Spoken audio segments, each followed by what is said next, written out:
সুপ্রিয় ভাই ও বোনদের জানাই আন্তরিক শুভেচ্ছা ও অভিনন্দন। আলহামদুলিল্লাহ, আমরা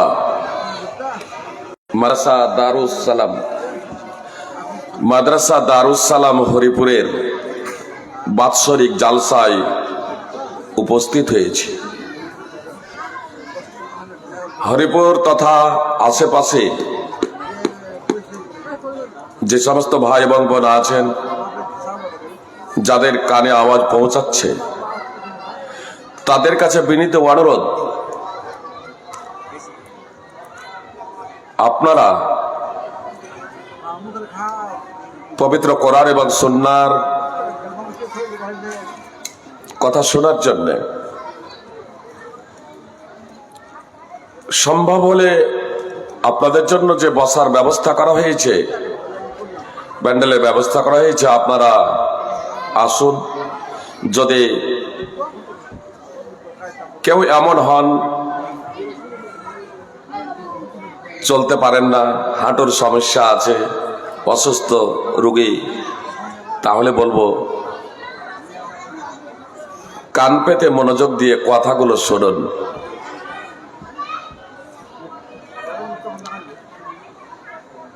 আর যদি আপনাদের কারো এই ধারণা থেকে থাকে মাদ্রাসা আবার মেলা মুক্ত, জালসা করবে, এ আবার কেমন জালসা,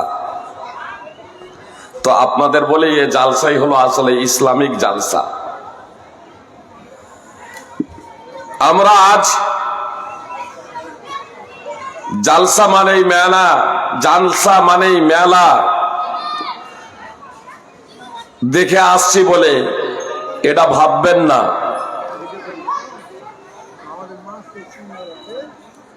যে জালসা করতে হলে মেলা বসার সুযোগ দিতেই হবে, নইলে জালসা করা যায় না। সুপ্রিয় ভাই এবং বোন, তার মাধ্যমে তো শয়তানকে সন্তুষ্ট করা যায়, কিন্তু আল্লাহ তাআলাকে সন্তুষ্ট করা যায় না। আসুন, ফজিলাতুল শেখ বকুল সাহেব, আমি তাকে বলছিলাম মাদ্রাসার জালসা আবার প্রশ্ন উত্তর রাখবেন। সাধারণত মাদ্রাসার জালসায় প্রশ্ন উত্তর পর্বটা রাখা হয় না। আমি বলার পরেও দারুস সালাম হরিপুর মাদ্রাসার প্রধান শিক্ষক আল্লাহ তাআলার উপরে দৃঢ় আস্থা রেখে, অগাধ বিশ্বাস রেখে তিনি আপনাদের জনগণের জন্য প্রশ্নোত্তর পর্বটা উন্মুক্ত রেখেছেন। আল্লাহ তাআলা ভাইয়ের ঈমানকে আরো মজবুত করুন এবং এ মাদ্রাসার যারা কমিটি রয়েছেন তাদের আস্থা আল্লাহ তাআলার প্রতি আরো বাড়িয়ে দিন, তাদেরকে ঈমানের উপরে মৃত্যুবরণ করুন। আমরা যারা আছি ভাই এবং বোন, তাদের সকলের যাতেও আস্থা একমাত্র মহান আল্লাহ তাআলার উপরেই হয়। মহান আল্লাহ তাআলা সার্বভৌম ক্ষমতার অধিকারী, জগৎ নিখিল জগতের নিয়ন্তা, বিশ্ববিধাতা একমাত্র মহান আল্লাহ তাআলা, তিনি হলেন একমাত্র সত্য উপাস্য। সুপ্রিয় ভাই এবং বোন, আপনাদের সম্মুখে খুতবায়ে মাসনুনার পরে পবিত্র কোরআন থেকে একটি আয়াত পরিবেশন করেছি। ইনশাআল্লাহ তা সম্মুখে রেখে কিছু বক্তব্য পরিবেশন করব। ওয়া মা তাওফীকি ইল্লা বিল্লাহ। এজন্য এখনো যারা আপনারা বিভিন্ন জায়গায় দাঁড়িয়ে আছেন, তাদের কাছে আমার বিনীত অনুরোধ, আপনারা দাঁড়িয়ে না থেকে আপনারা বসুন। ভাইরা আপনারা একটু বসে যান, বসার তো জায়গা আছে, মাশাআল্লাহ, বসুন।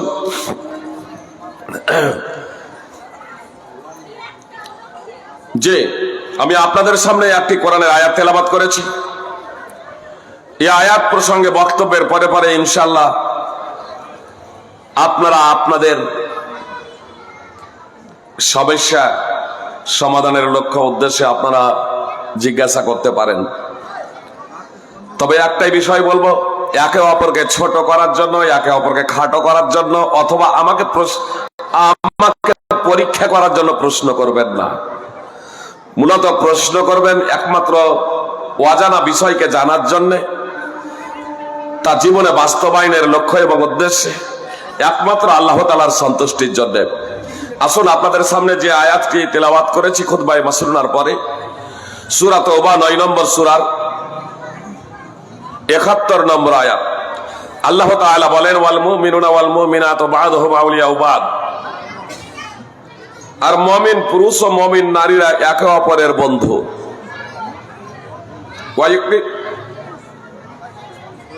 ইয়া'মুরুনা বিল মা'রুফ ওয়া ইয়ানহাউনা আনিল মুনকার। তারা ভালো কাজের আদেশ দেয় আর অন্যায় কাজ থেকে নিষেধ করে। ওয়া ইয়াকিমুনাস সালাতা ওয়া ইউতুনাজ যাকাত। তারা সালাত কায়েম করে এবং যাকাত আদায় করে। ওয়া ইউতিউনাল্লাহ ওয়া রাসূলাহ। তারা আল্লাহর আনুগত্য করে এবং তার রাসূল সাল্লাল্লাহু আলাইহি সাল্লামের আনুগত্য করে। উলাইকা সাইয়্যারহামুহুমুল্লাহ। এরাই হলো তারা অতি সত্বর যাদের প্রতি আল্লাহ তাআলা দয়া করবেন, রহমত বর্ষণ করবেন। ইন্নাল্লাহা আজিজুন হাকীম। নিশ্চয় আল্লাহ পরাক্রমশালী, প্রজ্ঞাময়। সুপ্রিয় ভাই এবং বোন, সূরা তাওবা 9 নম্বর সূরার 71 নম্বর আয়াতে আল্লাহ তাআলা ঈমানদার তথা মুসলমান পুরুষ এবং নারীদেরকে বললেন তারা হলো একে অপরের বন্ধু, একে অপরের সহযোগী, একে অপরের পরিপূরক। পুরুষরা পুরুষের বন্ধু, পুরুষরা পুরুষের বন্ধু, নারীরা নারীদের বান্ধবী, একে অপরের পরিপূরক, একে অপরের সহযোগী। আল্লাহ তাআলা পুরুষ মুসলমান এবং পুরুষ নারী, পুরুষ মুসলমান এবং মুসলমান নারী উভয়েরই অত্র আয়াতে কয়েকটি গুণাবলী বর্ণনা করেছেন। আল্লাহ তাআলা বলেন, ইয়ামুরুনা বিল মা'রুফ ওয়া নাহিনা আনিল মুনকার। আমর বিল মারুফ, নাহি আনিল মুনকারের মতো দায়িত্ব আল্লাহ তাআলা অর্পণ করেছেন পুরুষ এবং মহিলা উভয়ের উপরেই। সৎ কাজের আদেশ এবং অসৎ কাজে বাধা, এই সৎ কাজে আদেশ এবং অসৎ কাজে বাধার দায়িত্ব, কর্তব্য আল্লাহ তাআলা নারী এবং পুরুষ উভয়ের উপরেই সঁপে দিয়েছেন। পুরুষেরা যেমন সৎ কাজের আদেশ করবে, তেমনি নারীরাও সৎ কাজের আদেশ করবে। পুরুষেরা যেমন মন্দ কাজে বাধা দেবে, নারীরাও মন্দ কাজে বাধা দেবে। পুরুষেরা যেমন নামাজ আদায় করবে, নারীরাও নামাজ আদায় করবে। পুরুষেরা যেমন যাকাত দেবে, নারীরাও যাকাত দেবে। পুরুষেরা যেমন আল্লাহর আনুগত্য করবে, তার রাসূল সাল্লাল্লাহু আলাইহি সাল্লামের অনুসরণ করবে, নারীরাও আল্লাহ তাআলার আনুগত্য এবং তার রাসূল সাল্লাল্লাহু আলাইহি সাল্লামের অনুসরণ করবে। আল্লাহ তাআলা মুসলমান পুরুষ এবং মুসলমান নারী উভয়ের জন্য দাওয়াত ইলাল্লাহ এই দায়িত্ব অর্পণ করেছেন। সুপ্রিয় ভাই এবং বোন, পবিত্র কোরআন এবং সুন্নাহয় এ প্রসঙ্গে অনেক আয়াত এবং হাদিস রয়েছে।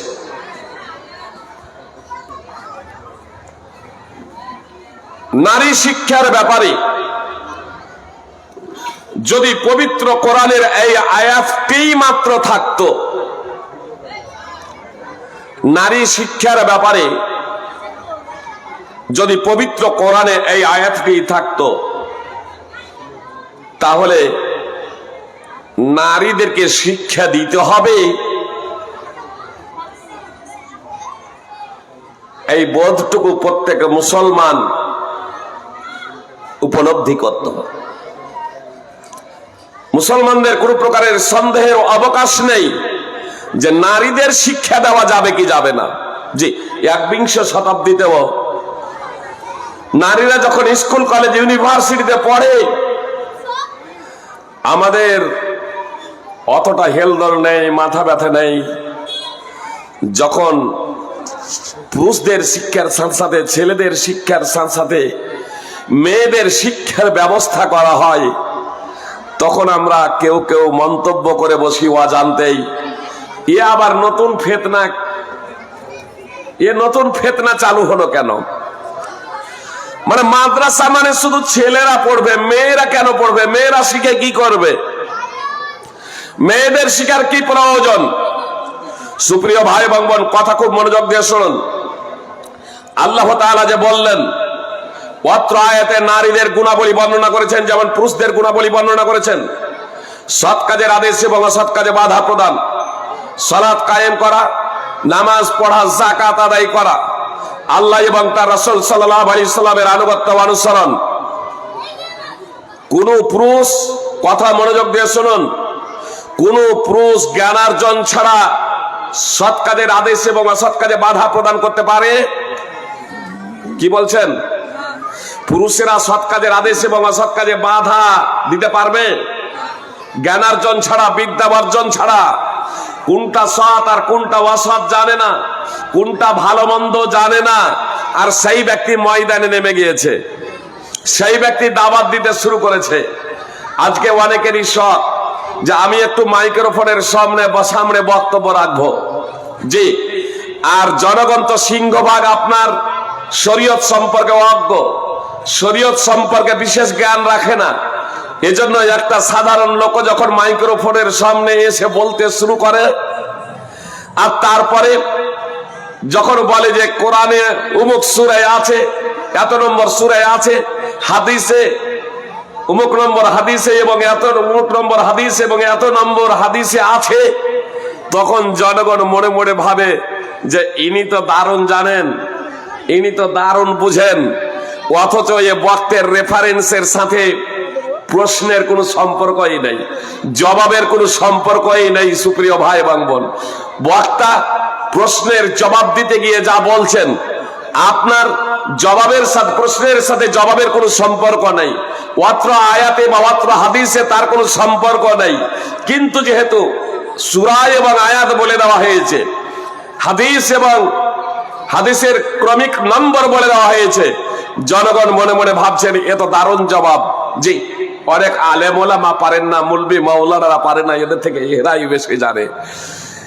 আল্লাহ আমাদের হেদায়েত দান করুন। সুপ্রিয় ভাই এবং বোন, আল্লাহ তাআলা পবিত্র কোরআনে স্পষ্ট ভাবে বলেন, ফা'লাম আন্নাহু লা ইলাহা ইল্লাল্লাহ, সূরা মুহাম্মদ 47 নম্বর সূরার 19 নম্বর আয়াতের অংশ বিশেষ। আল্লাহ তাআলা বলেন, জেনে রাখো আল্লাহ ছাড়া সত্য কোনো উপাস্য নেই। মুহাদ্দিস সম্রাট ইমাম বুখারী রাহিমাহুল্লাহ এই আয়াতকে কেন্দ্র করে একটা অনুচ্ছেদ রচনা করেছেন, বাবুল ইলমে কাবুল আল কাউলি ওয়াল আমাল, বলা এবং আমল করার আগে জানার অধ্যায়।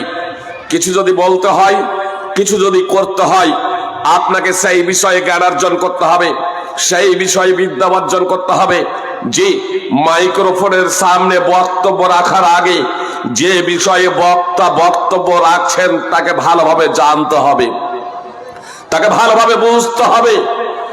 আর এটা নিজে নিজে জানা যায় না, নিজে নিজে বোঝা যায় না, গুরুর মাধ্যমে জ্ঞানার্জন করতে হয়, ধর্মীয় পণ্ডিতের মাধ্যমে ধর্মকে শিখতে হয়।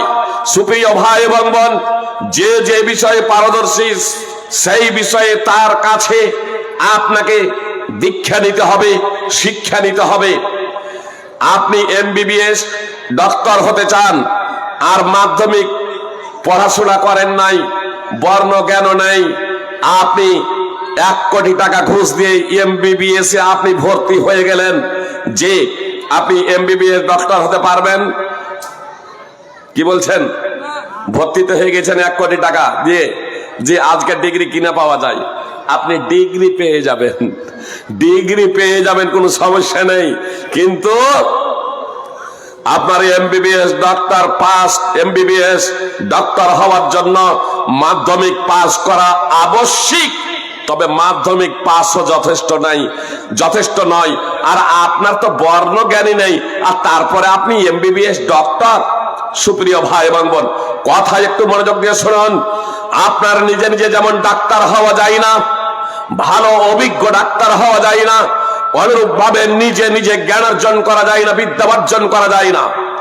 সিলসিলাতুল হাদিস সাহিহ হাদিস নম্বর 342, নবী সাল্লাল্লাহু আলাইহি সাল্লাম বলেছেন, ইন্নামাল ইলমু বিত্তাআল্লুম, জ্ঞান অর্জনের মাধ্যমে, বিদ্যা অর্জনের মাধ্যমে বিদ্যা অর্জন করতে হয়, জ্ঞান অর্জনের মাধ্যমে জ্ঞান অর্জন করতে হয়। সুপ্রিয় ভাই এবং বোন, আমাকে আপনাকে শিখতে হবে, আমাকে আপনাকে জানতে হবে। ইমাম বুখারী রাহিমাহুল্লাহ সূরা মুহাম্মাদের মাত্র আয়াতকে কেন্দ্র করে অনুচ্ছেদ রচনা করলেন বাবুল ইলমি কাবলাল কাওলি ওয়াল আমাল। আপনি যদি কিছু বলেন বা কিছু করেন তাহলে আপনাকে প্রথমত সেই বিষয় সম্পর্কে জ্ঞান অর্জন করতে হবে, সেই বিষয় সম্পর্কে আপনাকে শিক্ষা ও দীক্ষা অর্জন করতে হবে।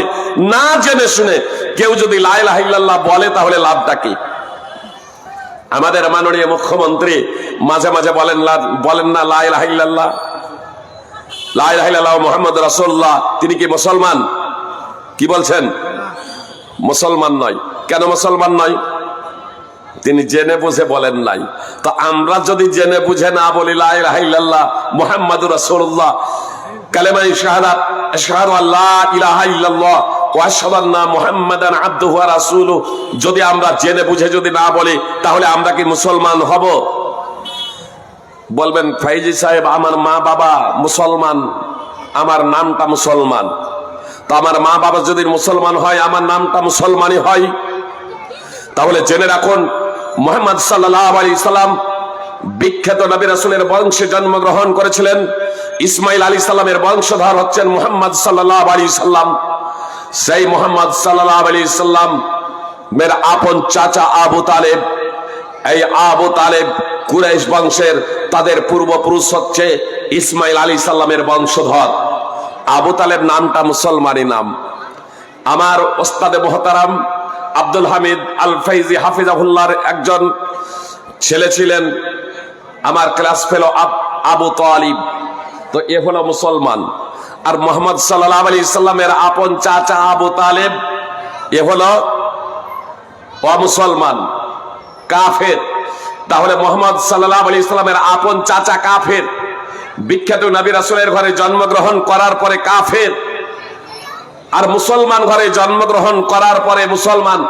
নামটা উভয়টাই সুপ্রিয় ভাই এবং বোন মুসলমানই নাম। একজন কাফের একজন মুসলমান কেন? একজন কাফের এবং একজন মুসলমান এজন্যই যে এটা আকীদাগত কারণে, বিশ্বাসের কারণে, আপনার আমল ও কর্মের মাধ্যমে সুপ্রিয় ভাই এবং বোন। সুতরাং আল্লাহ তাআলা সমগ্র মানব জাতিকে যে দুটো শ্রেণীতে বিভক্ত করেছেন, সমগ্র মানব জাতি আল্লাহ তাআলার নিকটে দুটো শ্রেণীতে বিভক্ত। আমাদের সমাজে যেটা প্রচলিত আছে, 18,000 মাখলুকাতের মধ্যে মানুষকে আল্লাহ তাআলা সর্বোৎকৃষ্ট করে সৃষ্টি করেছেন। 18,000 মাখলুকাতের মধ্যে মানুষকে আল্লাহ সর্বোৎকৃষ্ট করে সৃষ্টি করেছেন। সুপ্রিয় ভাই এবং বোন, প্রথম নম্বর কথা হচ্ছে 18,000 মাখলুকাত, এ কথাটাই কোরআন এবং সুন্নাহ দ্বারা প্রমাণিত নয়। নম্বর 2, সমস্ত মানুষ সৃষ্টির সেরা এমন না। সমস্ত মানুষকে আল্লাহ তাআলা সৃষ্টির সেরা কোথাও বলেন নাই, বরং সমগ্র মানব জাতিকে আল্লাহ তাআলা দুটি শ্রেণীতে বিভক্ত করেছেন। একটি শ্রেণী হলো সর্বোৎকৃষ্ট সৃষ্টি, আর একটা শ্রেণী হলো নিকৃষ্ট সৃষ্টি। সুতরাং সূরা বাইয়িনায় আল্লাহ তাআলা স্পষ্টভাবে ঘোষণা দিয়েছেন, ইন্নাল্লাযীনা কাফারু মিন আহলিল কিতাবি ওয়াল মুশরিকিনা ফী নারি জাহান্নামা খালিদিনা ফীহা উলাইকা হুমুশ শাররুল বারিয়াহ। নিশ্চয় কিতাবীদের মধ্যে যারা কুফরি করেছে এবং যারা মুশরিক শিরক করেছে তারা জাহান্নামের আগুনে স্থায়ীভাবে থাকবে। এরাই হলো সৃষ্টির নিকৃষ্ট। তাহলে সৃষ্টির নিকৃষ্ট কারা? সৃষ্টির নিকৃষ্ট প্রসঙ্গে আল্লাহ তাআলা স্পষ্টভাবে জানিয়ে দিলেন, যাদের মধ্যে দুটো গুণ আছে, এক কুফর আর 2 শিরক। কুফর এবং শিরক যারা অবলম্বন করেছে, যারা কুফরি করেছে এবং শিরক করেছে, এদের প্রসঙ্গে আল্লাহ তাআলা স্পষ্টভাবে বললেন যে এরা জাহান্নামে থাকবে, এরা হচ্ছে সৃষ্টির নিকৃষ্ট। কাফের কুফরি কারা করেছে? কাফের কারা? সুপ্রিয় ভাই এবং বোন, কথা মনোযোগ দিয়ে শুনুন। এক ও অদ্বিতীয় বিশ্ববিধাতাকে স্বীকার করে না, যেমন নাস্তিক। নাস্তিক এরা কাফের। নাস্তিকরা কাফের, তার কারণ আল্লাহ তাআলার অস্তিত্বকে স্বীকার করে না। নম্বর 2, আল্লাহ তাআলার অস্তিত্বকে স্বীকার করে, আল্লাহ তাআলার অস্তিত্বকে স্বীকার করে, কিন্তু আল্লাহ তাআলার সমস্ত বিধিবিধানকে মেনে নেয় না। কিছুকে মানে এবং কিছুকে প্রত্যাখ্যান করে, এরাও কাফের। যেমন সূরা বাকারা 2 নম্বর সূরার 85 নম্বর আয়াত। আল্লাহ তাআলার অস্তিত্বকে স্বীকার করে নাই, আল্লাহ তাআলাকেও মেনে নেই। কিছু নবীকে মানে, কিছু রাসূলকে মানে, কিছু রাসূলকে মানে না, এরাও কাফের। যেমন ইহুদি কিংবা খ্রিস্টান আমাদের সামনে যদি বলে যে আমরা মুহাম্মদ সাল্লাল্লাহু আলাইহি সাল্লামকে রাসূল বলে স্বীকৃতি প্রদান করি না, তাদের জবাবে আমরা যদি বলি যে তাহলে আমরা ওই ঈসা বা মুসা আলাইহিমাস সালামকে নবী ও রাসূল বলে মানি না, ইহুদি এবং খ্রিস্টানরা যেমন কাফের তেমনি আমরাও হয়ে যাব কাফের। কিতাবীদের মধ্যে, আলী কিতাবদের মধ্যে মুহাম্মদ সাল্লাল্লাহু আলাইহি সাল্লামকে না মানার জন্য তারা যেমন কাফের, আমরা কোন নবীকে অস্বীকার করলে, কোন নবীর প্রতি ঈমান আনয়ন না করলে আমরাও হয়ে যাব কাফের। সূরা নিসা 4 নম্বর সূরার 150 এবং 151 নম্বর আয়াত। তাহলে কাফেরের বিভিন্ন দিক রয়েছে সুপ্রিয় ভাই এবং বোন। এক নাস্তিক কাফের, যারা কোরআন এবং সুন্নাহ শুনলো তারপরে প্রত্যাখ্যান করলো, এরাও কাফের, সে যে কেউ হোক। কিছু নবীকে মানে, কিছু নবীকে অস্বীকার করে, এরাও কাফের। আল্লাহ তাআলা এদের সকলের জন্যই জাহান্নাম প্রস্তুত করে রেখেছেন, অপমানকর শাস্তি, লাঞ্ছনাদায়ক শাস্তি এদের জন্য প্রস্তুত করে রেখেছেন সুপ্রিয় ভাই এবং বোন। এবং যারা মুশরিক, মুশরিক কারা? আল্লাহ তাআলাকে মানে, কিন্তু আল্লাহ তাআলাকে মানার সাথে সাথে এরা বড় ধরনের শিরক করে। জি, আল্লাহ তাআলার গুণে গুণান্বিত করে মানুষকে। যেমন আল্লাহ তাআলা আলিমুল গায়ব, কিন্তু কোন মানুষকে বা নবী রাসূলকে বা ওয়ালি আউলিয়াকে এরা মনে করে আলিমুল গায়ব। জি, যেমন আল্লাহ তাআলা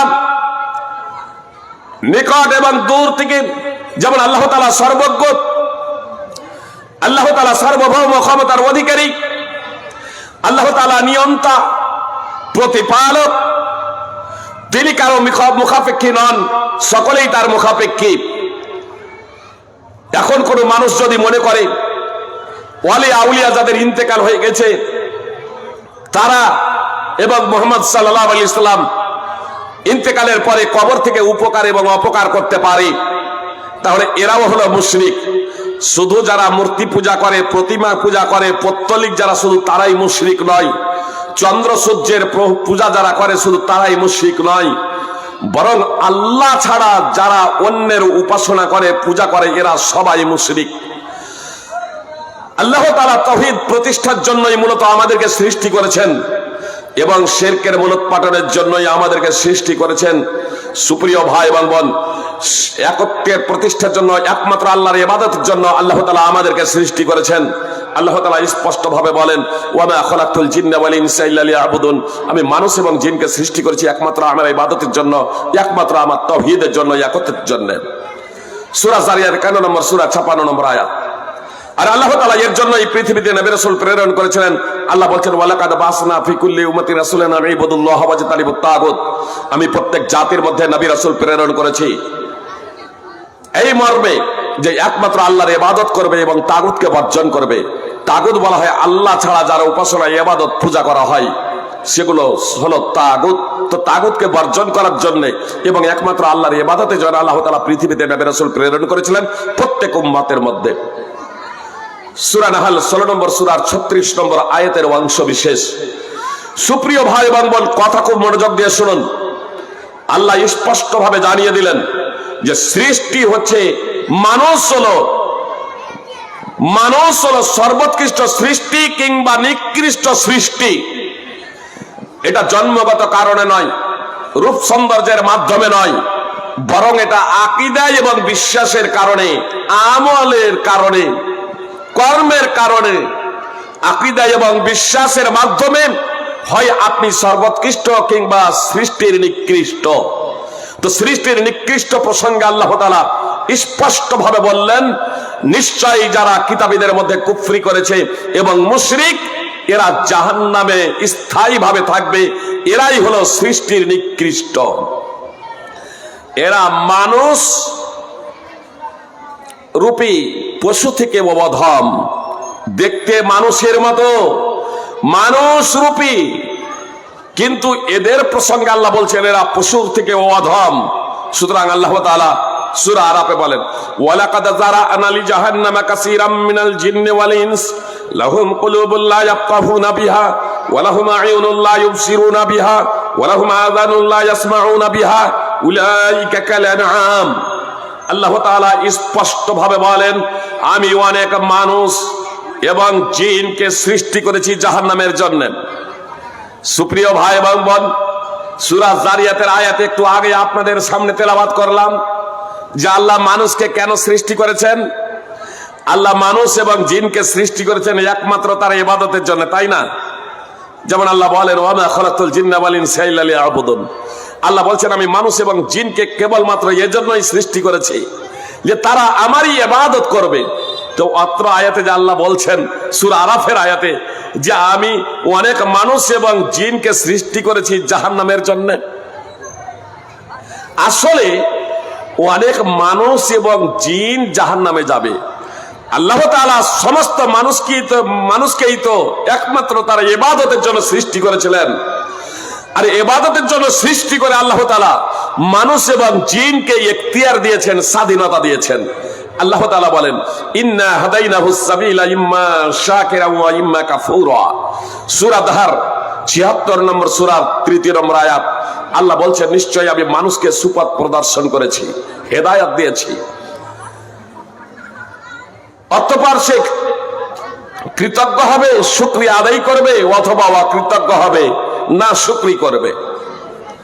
সুপ্রিয় ভাই এবং বোন, এই স্বাধীনতা এবং এখতিয়ার পেয়ে যারা আল্লাহ তাআলার দাসত্ব করবে না, মূলত তাদেরকেই আল্লাহ তাআলা নিকৃষ্ট সৃষ্টি বলে আখ্যায়িত করেছেন এবং বলেছেন যে এরা জাহান্নামে যাবে। এরা মানুষরূপী, কিন্তু আল্লাহ বলছেন এরা পশুর মতো। এবার পশুর মতো কেন আল্লাহ সেই কথাটা উল্লেখ করছেন? লাহুম কুলুবুন লা ইয়াফকাহুনা বিহা, তাদের এমন অন্তর আছে পশুর মতো। যারা জাহান্নামে যাবে, কথা মনোযোগ দিয়ে শুনুন যদি জান্নাতে যেতে চান। আল্লাহ বলছেন লাহুম কুলুবুন লা ইয়াফকাহুনা বিহা, তাদের এমন অন্তর হৃদয় আছে যারা তা দ্বারা বুঝে না। ওয়া লাহুম আ'য়ুনুন লা ইউবসিরুনা বিহা, তাদের এমন চোখ আছে যা দ্বারা তারা দেখে না। ওয়া লাহুম আযানুন লা ইয়াসমাউনা বিহা, তাদের এমন কান আছে যা দ্বারা তারা শুনে না। সুপ্রিয় ভাই এবং বোন, যারা জাহান্নামে যাবে অন্তর দ্বারা বুঝে না, চোখ দ্বারা দেখে না, কান দ্বারা শুনে না। সুপ্রিয় ভাই এবং বোন, পৃথিবীতে যত মানুষ আছে আল্লাহ তাআলা যাদেরকে বধির করেন নাই, শ্রবণ শক্তি দিয়েছেন, দর্শন শক্তি দিয়েছেন, তারা তো চোখ দিয়েই দেখে আর কান দিয়েই শুনে। কি বলছেন? আমরা সবাই চোখ দিয়ে দেখি আর কান দ্বারা শুনি না, আর হৃদয় দ্বারাই তো বুঝি। আল্লাহ বলছেন যারা অন্তর দ্বারা বুঝে না, চোখ দ্বারা দেখে না, কান দ্বারা শুনে না, এদের প্রসঙ্গে বলছেন উলাইকা কাল আনআম, এরা চতুষ্পদ জন্তুর মতো। সুপ্রিয় ভাই এবং বোন, পৃথিবীতে অনেক মানুষ আছে যারা কান দ্বারা শুনে বা চোখ দ্বারা দেখে বা অন্তর দ্বারা বুঝে, চতুষ্পদ জন্তুর মতো দেখে, চতুষ্পদ জন্তুর মতো বুঝে, চতুষ্পদ জন্তুর মতো শোনে। সুপ্রিয় ভাই এবং বোন, কিন্তু তারা যথার্থভাবে শুনে না। তারা যে মানুষ হিসেবে যা বোঝা দরকার ছিল, মানুষ হিসেবে যা শোনা দরকার ছিল, মানুষ হিসেবে যা দেখা দরকার ছিল সেই জিনিসটা তারা দেখে না। উদাহরণ দিই তাহলে বুঝতে সুবিধা হবে সুপ্রিয় ভাই বাংবন। পশুর সাথে আল্লাহ তাআলা দৃষ্টান্ত দিয়েছেন সুপ্রিয় ভাই বাংবন, যে এরা পশুর মতো। পশু চোখ দ্বারা দেখে না, দেখে না? কি বলছেন? তাহলে পশুও চোখ দ্বারা দেখে, মানুষও চোখ দ্বারা দেখে। পশু কান দ্বারা শুনে না, শুনে না? মালিকে তার ছাগল, গরু, মুরগি, পায়রা, হাঁস বিভিন্ন জিনিসকে তার মালিক ডাক দিচ্ছে খাবারের জন্য, বাইরে থাকলে ও সঙ্গে সঙ্গে ছুটে আসে না, আসে না? তাহলে তো কান দ্বারাই শুনলো, অন্তর দ্বারা বুঝে না, বুঝে না? আরে মালিক যখন ডাক দিল, মালিক যখন ডাক দিচ্ছে তার পশু পক্ষীকে, প্রথমে কানে শুনছে আওয়াজটা, তারপরে এই অন্তর তার সাড়া দিচ্ছে মালিকের আওয়াজ তো এটা, তার দিকে তাকাচ্ছে, যখন হাত দিয়ে ইশারা করছে দৌড়ে আসছে। তাহলে অন্তর দ্বারা, কান দ্বারা শুনলো প্রথমে, অন্তর দ্বারাও বুঝলো, চোখ দ্বারা দেখলো, এবার মালিকের কাছে ছুটে চলে আসছে পশু এবং পক্ষী। এটা আমরা অহরহ সাধারণত দেখছি সুপ্রিয় ভাই এবং বোন। তাহলে পশু ও তো চোখ দ্বারা দেখে, কান দ্বারা শুনে, আর অন্তর দ্বারা বুঝে। তারপরেও আল্লাহ তাআলা যে মানুষগুলো জাহান্নামে যাবে সেই মানুষগুলোর দৃষ্টান্ত পশুর সাথে কেন দিলেন? কথা একটু মনোযোগ দিয়ে শুনবেন সুপ্রিয় ভাই এবং বোন। মনে করুন সভাপতি এবং আমার বাড়ি, দুজনের বাড়ি পাশাপাশি, উদাহরণ দিচ্ছি, দুজনের বাড়ি পাশাপাশি। তার 10টি ছাগল আছে আর আমার একটি ছাগল। তার ছাগলগুলো বাড়ির বাইরে বের হয়ে এসেছে, আমার ছাগলও বাড়ির বাইরে বের হয়ে এসেছে। আর তার একটা ছাগলের বাচ্চাকে আমার ছাগলে চিৎ করে ফেলে দিয়ে শিং দিয়ে গুঁতোচ্ছে। যখন শিং দিয়ে গুঁতোচ্ছে, বাকি 9টা তলে পড়ে গিয়ে ছাগলের বাচ্চাটা আর্তনাদ করছে। এই আর্তনাদ বাকি 9টা ছাগলের কানে যাবে না, যাবে না? যাবে। তারা তাকাবে না, তাকাবে না? তাকাবে। অন্তরে তারা বুঝবে না, বুঝবে না? অন্তরেও কিছুটা উপলব্ধি করবে যে ওর কি হচ্ছে, যে ওই 9টা ছাগল মিলে আমার ছাগলের প্রতিবাদ করবে। কি বলছেন?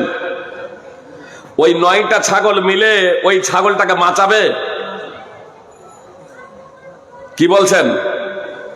বাঁচাবে? মুরগি কাক থেকে, চিল থেকে তার বাচ্চাদেরকে বাঁচানোর আপ্রাণ প্রচেষ্টা করে, কিন্তু ছাগল যে না। আপনার গরু, শুয়ার, কুকুর, সুপ্রিয় ভাই এবং বোন, অন্যায়ের প্রতিবাদ করার জন্য ওই ছাগলগুলো একত্রিত হবে না। কি বলছেন? তাদের চোখের সামনে একটা অন্যায় হচ্ছে, অন্যায়ের প্রতিবাদ করার লক্ষ্য এবং উদ্দেশ্যে ওই পশুগুলো, ছাগলগুলো একত্রিত হবে না সুপ্রিয় ভাই এবং বোন। আজ আমাদের সমাজে শরীয়ত বিরোধী কার্যকলাপ হচ্ছে, মদ, জুয়া, লটারি চলছে, নেশাজাত দ্রব্য চলছে, ইসলামী সভাকে কেন্দ্র করে নারী, নর, ছেলে মেয়ে, পুরুষ এবং মহিলাদের অবাধ মেলামেশা চলছে, মেলা চলছে। আর তারপরেও যদি আমরা মুখে বলপূর্বক যদি তা বাধা প্রদান করতে না পারি, তাহলে মুখটাও কি আমাদের শেষ হয়ে গেছে? ধরে নিলাম মুখটাও শেষ হয়ে গেছে, মুখে বলারও ক্ষমতা নেই। তো মুখে বলারও ক্ষমতা নেই, তৃতীয় পর্যায় হচ্ছে অন্তর থেকে প্রতিবাদ করা। অন্তর থেকে ঘৃণা করা, এ কথা বলা হয় নাই, অন্তর থেকে প্রতিবাদ করা।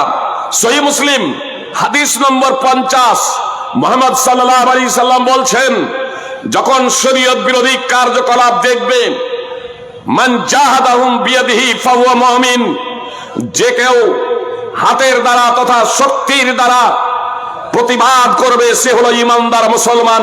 ওয়া মান জাহাদাহুম বিলিসানিহি ফাহুয়া মুমিন, আর যে ব্যক্তি জবানের দ্বারা, কথার দ্বারা প্রতিবাদ করবে সে হলো মুমিন।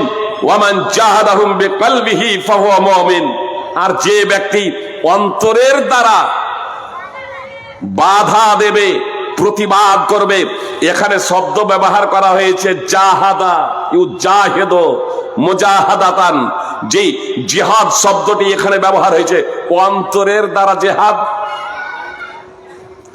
অন্তরের দ্বারা জিহাদের অর্থ কি? সুপ্রিয় ভাই এবং বোন, আপনার বলার ক্ষমতার, হাত দিয়ে প্রতিবাদ করার ক্ষমতা নেই, শক্তি প্রয়োগ করার ক্ষমতা নেই। মুখে বলুন, মুখেও বলার ক্ষমতা নেই, তাহলে অন্তর থেকে প্রতিবাদ করুন। অন্তর থেকে প্রতিবাদের তাৎপর্য হলো যে যেখানে অন্যায় হচ্ছে সেই জায়গাতে আপনি দাঁড়িয়ে সেটা উপভোগ করবেন না, সেখান থেকে আপনি বিরত থাকুন, সেখান থেকে দূরে থাকুন। আপনার একার দ্বারা সম্ভব না হয়, সে নিয়ে আপনি চিন্তা ভাবনা করুন। আমাদের সমাজ থেকে কিভাবে অন্যায়ের মূলোৎপাটন করা যায়, কিভাবে শরীয়ত বিরোধী কার্যকলাপগুলোকে বন্ধ করা যায়। সুপ্রিয় ভাই এবং বোন, আর যদি এই চিন্তা চেতনাও যদি আমরা হারিয়ে ফেলি সুপ্রিয় ভাই এবং বোন, তাহলে আমাদের জানতে হবে আমাদের অন্তরে অত্যন্ত দুর্বল ঈমান। আবু সাঈদ খুদরী রাদিয়াল্লাহু তাআলা আনহুর বর্ণনা অনুযায়ী যা 49 নম্বর হাদিসে এসেছে, আর অত্র হাদিস আব্দুল্লাহ ইবনে মাসউদ রাদিয়াল্লাহু তাআলা আনহু সূত্রে বর্ণিত হাদিস নম্বর 50। এই হাদিসের ভাষা অত্যন্ত ভয়ানক। নবী সাল্লাল্লাহু আলাইহি সাল্লাম বলছেন, ওয়ামান জাহাদাহুম বিকলবিহি ফাহুয়া মুমিন। তৃতীয় পর্যায়ে বললেন যে অন্তরের দ্বারা জিহাদ করবে, অন্তরের দ্বারা বাতিলকে, শরীয়ত বিরোধী কার্যকলাপকে মুছে দেওয়ার জন্য সর্বাত্মক প্রচেষ্টা করবে। ওয়ালাইসা ওয়ারা যালিকা মিনাল ঈমান হাব্বাতু খারদাল। আর এরপরে রায়ের দ্বারার সমান, রায়ের দ্বারার সমপরিমাণ আর ঈমান নাই। সুপ্রিয় ভাই এবং হাদিস বিশুদ্ধ। অন্যায়কে অন্যায় বলে যদি ঘৃণা বোধ করতে না পারি, অন্যায়ের প্রতিবাদ করতে না পারি, আমি এই দারুস সালাম মাদ্রাসার প্রধান শিক্ষক সহ কমিটিকে বিশেষ অভিনন্দন জানাই এবং এই বার্তা দিতে চাই, যত মাদ্রাসা আছে, প্রধান শিক্ষক এবং কমিটি যারা আছেন তাদের কাছে বিনীত অনুরোধ, যারা জালসা করছেন মেলা মুক্ত জালসা করার প্রচেষ্টা করুন, যাতে নারী পুরুষের অবাধ মেলামেশা না হয়, শরীয়ত বিরোধী কার্যকলাপ যাতে না হয়, সেদিকে অবশ্যই আপনারা লক্ষ্য রাখবেন। সুপ্রিয় ভাই এবং বোন, আমি আপনাদের বলছিলাম যে আল্লাহ তাআলা যারা জাহান্নামে যাবে তাদের বৈশিষ্ট্য বর্ণনা করলেন যে এরা চতুষ্পদ জন্তুর মতো, উলাইকা কালানআম, এরা হচ্ছে চতুষ্পদ জন্তুর মতো। অর্থাৎ চোখ তো আছে, কান আছে, অন্তর আছে, কিন্তু তা দ্বারা উপকৃত হতে পারে না, তা দ্বারা লাভবান হতে পারে না। সুপ্রিয় ভাই এবং বোন, কিন্তু পশুকে তো আর এজন্য সৃষ্টি করা হয় নাই। সৎ কাজের আদেশ এবং অসৎ কাজে বাধার দায়িত্ব অর্পিত হয়েছে মানুষের ওপরে। সুপ্রিয় ভাই এবং বোন, আমাদের ওপরে, পশুর জন্য নয়। সৎ কাজের আদেশ, অসৎ কাজে বাধা, এ দায়িত্ব কর্ম অর্পিত হয়েছে ইমানদার মুসলমান নর নারী ছেলে মেয়েদের ওপরে। সুপ্রিয় ভাই এবং বোন, এজন্য আল্লাহ বলছেন বালহু মাদাল,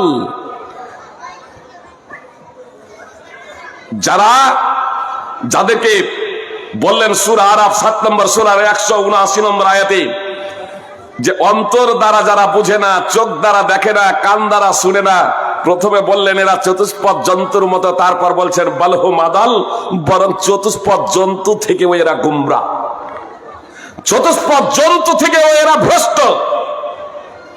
উলাইকা হুমুল গাফিলুন, তারাই হচ্ছে গাফিল। সূরা আরাফের 179 নম্বর আয়াত। সুপ্রিয় ভাই এবং বোন, বিস্তারিত ব্যাখ্যা বিশ্লেষণের সময় নাই। যে আয়াতটি আপনাদের সামনে পরিবেশন করেছিলাম তার ব্যাখ্যা বিশ্লেষণ করা অনেক সময়ের প্রয়োজন। আমি শুধু আপনাদের এতটুকু বলতে চাই যে আল্লাহ তাআলা সমগ্র মানব জাতিকে দুটো শ্রেণীতে বিভক্ত করেছেন। একটা হলো নিকৃষ্ট সৃষ্টি, আর নিকৃষ্ট সৃষ্টি প্রসঙ্গে আপনারা জানলেন যে এরা জাহান্নামে যাবে, এরা নরকে যাবে। যদি জান্নাতে যেতে চান তাহলে আপনাকে সর্বোৎকৃষ্ট সৃষ্টি হতে হবে। আর সেই প্রসঙ্গে আল্লাহ তাআলা বলেন, ইন্নাল্লাযীনা আমানু ওয়া আমিলুস সালিহাতি উলাইকা হুম খায়রুল বারিয়া। সূরা বাইয়ানার 7 নম্বর আয়াত। আল্লাহ তাআলা বলছেন, নিশ্চয়ই যারা ঈমান এনেছে এবং আমালে সালিহা করেছে, সৎ কর্ম করেছে, এরাই সৃষ্টির সর্বোৎকৃষ্ট। দুটি গুণাবলী এবং বৈশিষ্ট্য আমাদের অর্জন করতেই হবে যদি জান্নাতে যেতে চাই, সর্বোৎকৃষ্ট সৃষ্টি হতে চাই, সুপ্রিয় ভাই এবং বোন, প্রথম নম্বর হচ্ছে ঈমান। আর এই ঈমান অর্জনের জন্য আপনাকে লেখাপড়া করতেই হবে, আপনাকে জ্ঞান অর্জন করতেই হবে, আপনাকে বিদ্যা অর্জন করতেই হবে। যদি জ্ঞান অর্জন না করেন, যদি বিদ্যা অর্জন না করেন, তাহলে আপনি ঈমান অর্জন করতে পারবেন না, আপনি ঈমানদার হতে পারবেন না, আপনি মুসলমান হতে পারবেন না। সুপ্রিয় ভাই এবং বোন, সাবালক সাবালিকা হয়ে যাওয়ার পরে, সাবালক সাবালিকা হয়ে যাওয়ার পরে কেউ যদি মুসলমান হতে চান, কিংবা সাবালক সাবালিকা হয়ে যাওয়ার পরেও কেউ যদি মুসলমান থাকতে চান, তাহলে আপনাকে ঈমান সম্পর্কে জ্ঞান অর্জন করতেই হবে। সুপ্রিয় ভাই এবং বোন, মুহাম্মদ সাল্লাল্লাহু আলাইহি সাল্লামের বয়স হয়ে গেছিল 40, অথচ মুহাম্মদ সাল্লাল্লাহু আলাইহি সাল্লাম ঈমান কি এটা বুঝতে পারেন নাই। আল্লাহ তাআলা নিজেই পবিত্র কোরআনে বলেছেন, মা কুনতা তাদরি মাল কিতাব ওয়াল ঈমান, সূরা আশ-শূরা 42 নম্বর সূরা 52 নম্বর আয়াতের অংশ বিশেষ। মুহাম্মদ সাল্লাল্লাহু আলাইহি সাল্লাম তুমি ঈমান কি এবং কিতাব কি এটা জানতে না। তো মুহাম্মদ সাল্লাল্লাহু আলাইহি সাল্লামের মতো মহাত্মা মহাপুরুষ যদি ঈমান কি এবং কিতাব কি এটা না জানেন, সুপ্রিয় ভাই এবং বোন, ঈমান কি এবং কিতাব কি এ সম্পর্কে যদি অবগত না হন, বিখ্যাত নবী রাসূলের বংশে জন্মগ্রহণ করা সত্ত্বেও তবে আমি এবং আপনি ঈমান কি এটা জেনে যাব। হাফেজ ইমাদুদ্দিন ইবনে কাসির রাহিমাহুল্লাহ তাফসীর ইবনে কাসির সূরা আসরের আয়াত ইল্লাল্লাযীনা আমানু, এই আয়াতের তাফসীর করতে গিয়ে লিখেছেন, লা ইয়াকুনুল ঈমানু বিদুনিল ইলম, জ্ঞানার্জন ছাড়া ঈমান অর্জিত হতে পারে না। আপনাকে লেখাপড়া করতেই হবে সুপ্রিয় ভাই এবং বোন। মুহাদ্দিস সম্রাট ইমাম বুখারী রাহিমাহুল্লাহ যে অনুচ্ছেদ রচনা করেছেন সূরা মুহাম্মাদের 19 নম্বর আয়াতকে কেন্দ্র করে, বাবুল ইলমে কাবলাল কাওলে ওয়াল আমাল, বলা এবং আমল করার আগে জানার অনুচ্ছেদ। এই অনুচ্ছেদ থেকেও মেয়েদেরও জ্ঞানার্জন করতে হবে, এটা প্রতীয়মান হয় সুপ্রিয় ভাই এবং বোন। তার কারণ কালেমায়ে শাহাদাত তো প্রত্যেকেই পড়তে হবে। ও যদি মুসলিম হতে চাই, ও যদি জান্নাতে যেতে চাই, সুপ্রিয় ভাই এবং বোন, সর্বোৎকৃষ্ট সৃষ্টি উপাধিতে বিভূষিত হতে চাই, আর এটা বলার জন্য প্রথমে তাকে জ্ঞান অর্জন করতে হবে। উসমান বিন আফফান রাদিয়াল্লাহু তাআলা আনহু বলেন, মান মাতা ওয়া হুয়া ইয়ালামু আন্নাহু লা ইলাহা ইল্লাল্লাহ দাখালাল জান্নাহ, যে ব্যক্তি এই অবস্থায় মৃত্যুবরণ করবে যে সে জানে আল্লাহ ছাড়া সত্য কোনো উপাস্য নেই, তাহলে সে জান্নাতে যাবে। সহিহ মুসলিম হাদিস নম্বর 26। তো আপনার জ্ঞান অর্জন করতে হবে। ইমাম বুখারী রাহিমাহুল্লাহ সহিহ বুখারীতে কিতাবুল ইলমে অর্থাৎ বিদ্যার অনুচ্ছেদে 3টি অনুচ্ছেদ রচনা করেছেন কেবলমাত্র মহিলাদের শিক্ষার জন্য। কথা মনোযোগ দিয়ে শুনুন, কেবলমাত্র নারীদের শিক্ষার জন্য। 97 নম্বর হাদিসকে কেন্দ্র করে, 98 নম্বর হাদিসকে কেন্দ্র করে এবং 101 নম্বর হাদিসকে কেন্দ্র করে 3টি অনুচ্ছেদ রচনা করেছেন মহিলাদের শিক্ষার ব্যাপারে পৃথকভাবে। সুপ্রিয় ভাই এবং বোন, সহিহ বুখারীতে ইমাম বুখারী রাহিমাহুল্লাহ আবু সাঈদ আল খুদরি রাদিয়াল্লাহু তাআলা আনহু সূত্রে বর্ণিত হাদিসকে কেন্দ্র করে 7310 নম্বর হাদিসে একটা অনুচ্ছেদ রচনা করেছেন। কেবলমাত্র যদি এই অনুচ্ছেদটাই থাকতো, তাহলে নারী পুরুষ উভয়ের জন্য ইসলামী শিক্ষা করাটা অপরিহার্য হয়ে যেত। সুপ্রিয় ভাই এবং বোন, তারপরেও ইমাম বুখারী রাহিমাহুল্লাহ একাধিক অনুচ্ছেদ রচনা করেছেন। ইমাম বুখারী রাহিমাহুল্লাহ 7310 নম্বর হাদিসকে কেন্দ্র করে একটা অনুচ্ছেদ রচনা করেছেন, বাবু তালিবিন নবী সাল্লাল্লাহু আলাইহি সাল্লাম মিম্মা আল্লামাহু, বাবু তালিবিন নবী সাল্লাল্লাহু আলাইহি সাল্লাম উম্মাতাহু মিনার রিজাল ওয়ান নিসা মিম্মা আল্লামাহুল্লাহ বিলা তামসিলু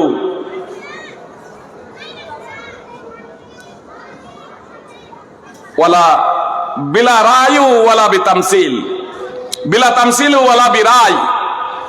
ইমাম বুখারী রাহিমাহুল্লাহ নিজের উম্মতের পুরুষ এবং মহিলাকে সেই জ্ঞান শিক্ষা দিয়েছেন যা আল্লাহ তাআলা তাকে শিক্ষা দিয়েছিলেন বিনা মতামত এবং বিনা দৃষ্টান্তে। কোন প্রকারের দৃষ্টান্ত, উপমা এবং মতামত ছাড়াই, রায় ছাড়াই আল্লাহ যা শিক্ষা দিয়েছেন মুহাম্মদ সাল্লাল্লাহু আলাইহি সাল্লামকে, মুহাম্মদ সাল্লাল্লাহু আলাইহি সাল্লাম উম্মতের পুরুষ এবং মহিলা উভয়কে শিক্ষা দিয়েছেন। সুপ্রিয় ভাই এবং বোন, স্বর্ণ যুগে যতদিন পর্যন্ত এই শিক্ষা পুরুষ এবং মহিলারা সমভাবে জ্ঞানার্জন করেছে, দ্বীনে ইসলামকে শিখেছে পুরুষ এবং মহিলা উভয়েই, ততদিন পর্যন্ত মুসলিমরা একের পরে এক দেশ জয় করেছে এবং মুসলিমরা শাসন করেছে পৃথিবীকে। সুপ্রিয় ভাই এবং বোন, এই ভারতবর্ষে মুসলিমরা প্রায় 700 বছর রাজত্ব করেছে, কিন্তু যখনই মুসলিমরা পবিত্র কোরআনকে ছেড়ে দিয়েছে, সুন্নাহকে ছেড়ে দিয়েছে, আমাদের মা এবং বোনেদেরকে ইসলামী শিক্ষা থেকে দূরে সরিয়ে দিয়েছে, যখন তারা ভেবেছে যে মা এবং বোনেদের মেয়েদের ইসলামী শিক্ষার প্রয়োজন নেই, সেই দিন থেকে মুসলিম জাতির অধঃপতনের ঘণ্টা বেজে গিয়েছে। আবার যদি এই মুসলিম জাতিকে উন্নতির চরম শিখরে পৌঁছাতে হয়, আবার যদি এই জাতিকে পৃথিবীতে কর্তৃত্ব করতে হয়, শাসন ক্ষমতা ফিরে পেতে হয়, এই পৃথিবীতে যদি মাথা উঁচু করে দাঁড়াতে হয়, সসম্মানে যদি জীবনযাপন করতে হয় এবং আখিরাতে সফল হতে হয়, বিজয়ী হতে হয়, সুপ্রিয় ভাই এবং বোন, আমি আপনাদের বলবো, পুরুষদের শিক্ষার সাথে সাথে নারীদের শিক্ষার বিষয়ে আমাদের মনোযোগী হতে হবে। আল্লাহ তাআলা আমাদের প্রত্যেকে পবিত্র কোরআন ও সুন্নাহ আমাদের উভয়ের মাঝে শিক্ষাদান দেওয়ার, কোরআন এবং সুন্নাহকে জানার। সুপ্রিয় ভাই এবং বোন, আমি বক্তব্য ইতি করছি, প্রশ্ন উত্তর পরে চলে আসবো। এ কথা বলে কথা খুব মনোযোগ দিয়ে শুনুন, যে আমরা যদি আমাদের ছেলে এবং মেয়েদেরকে ইসলামের মৌলিক জ্ঞান শিক্ষা না দিই, আপনি ইংলিশ শিখান, আপনি ম্যাথ শিখান, আপনি বিজ্ঞান শিখান, ভূগোল শিখান, বাংলা শিখান, এক কথায় আপনি জেনারেল শিক্ষায় উচ্চ থেকে উচ্চতর ডিগ্রি অর্জন করান, আমি বাধা দিচ্ছি না, ইসলামী সিস্টেম এবং পদ্ধতি মেনে আমি বাধা দিচ্ছি না। তবে আপনাদের এ কথা বলতে চাই, অবশ্যই আপনাকে প্রথমে আপনার ছেলে মেয়েকে ইসলামের মৌলিক জ্ঞান শিক্ষা দিতেই হবে। যদি আমাদের ছেলে মেয়েরা ইসলামের মৌলিক জ্ঞান, আল্লাহকে, তার পরিচয় কি, দ্বীনে ইসলাম কি এবং মুহাম্মদ সাল্লাল্লাহু আলাইহি ওয়াসাল্লাম কে, কেন এসেছিলেন, এই বিষয়গুলো প্রসঙ্গে জ্ঞানার্জন করে তার স্বীকৃতি প্রদান না করি, তাহলে যেদিন আমার ছেলে মেয়েরা সাবালক সাবালিকা